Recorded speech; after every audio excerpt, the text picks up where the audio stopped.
Present by Divana Music Paro. Present by Divana Music Paro. कमर के दौड़े गो singing by किशोर परदेसी। कमर के दौड़े गो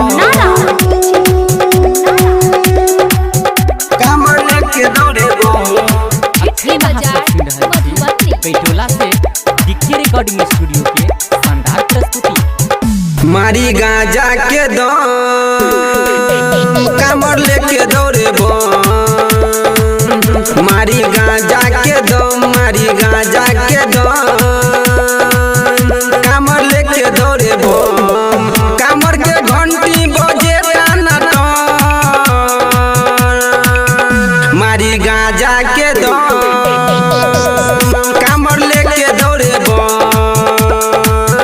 मारी गांजा के दम मारी गांजा के दम कमर लेके दौड़े बो कमर लेके दौड़े बो अभी आप सुन रहे हैं दीवाना म्यूजिक परो की शानदार प्रस्तुति। कमर लेके दौड़े बो सब ले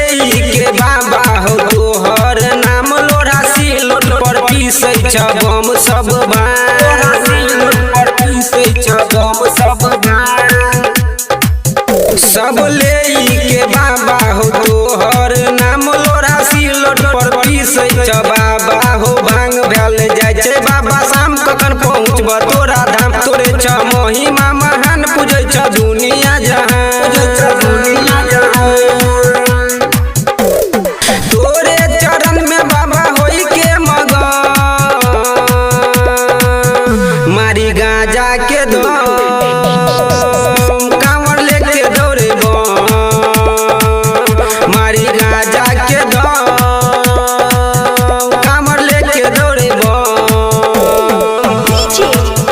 कांवर लेके दौड़े बो अभी आप सुन रहे हैं दीवाना म्यूजिक परो की शानदार प्रस्तुति। कांवर लेके दौड़े बो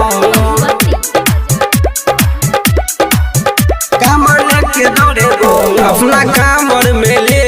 के गंगा जल बम सब आबै छ बाबा तोरे नगर सब आबै छ बाबा तोरे नगर अपना कांवर में ले के गंगा जल बम सब आबै छ बाबा तोरे नगर तोरा से करबा बाबा भेंट खोलन मंदिर के गेट तोहर छ महिमा पार बाबा एलिया तोरा द्वार एलिया तोरा द्वार राइटर दीपक किशोर गाबै छ मारी गांजा के दम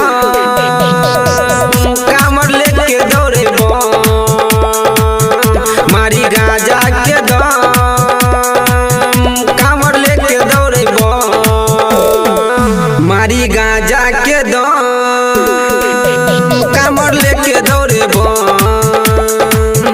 मारी गांजा के दम मारी गांजा के दम